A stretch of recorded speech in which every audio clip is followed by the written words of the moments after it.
Hello friends, जय जगन्नाथ। मु शुभश्री आपण मानक स्वागत करुछि मोर कुकिंग चैनल शुभश्री किचन को। चलंतु देरी न करी आरंभ करिवा आजिर रेसिपी। मदरंगा साग भजा। प्रथमे मदरंगा साग को भल भाव में धोई छाणी रखिबे। तापरे ताको चुन चुन करी काटी रखिबे। प्रस्तुति प्रणाली। प्रथमे कड़ाई रे तेल गरम करी पंच फुटण को देबे। फुटण फुटी सारा पर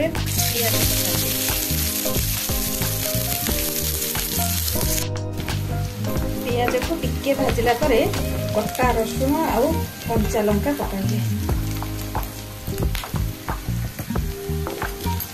पकाई ताको भाजिबे। रसुण पियाज टिके लाल हो आसले एबे साग को पकाइए।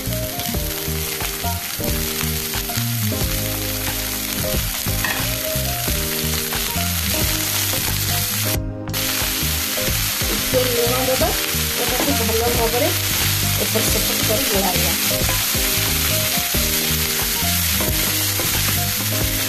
किसी समय सिझा छाड़ीदा।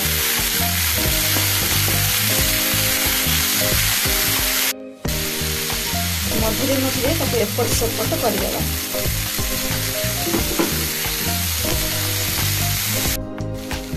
एबे साग हो आसलानी।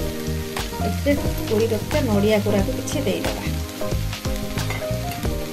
भल भाव गोलाइया। ये साग खाइबा को टिके कषा लगे, तेणु ये टेस्ट को बालांस करने किसी नड़िया गुड़ा देदेले भल लगे। एबे प्रस्तुति हो जाइए आपनकर मदरंगा साग भजा। आशा करुच्ची यह आपण मानकु निश्चय भल लागिबो। भल लागिले लाइक करिवे, शेयर करिवे और सब्सक्राइब करने को जम्मा भी भूलिबेनि।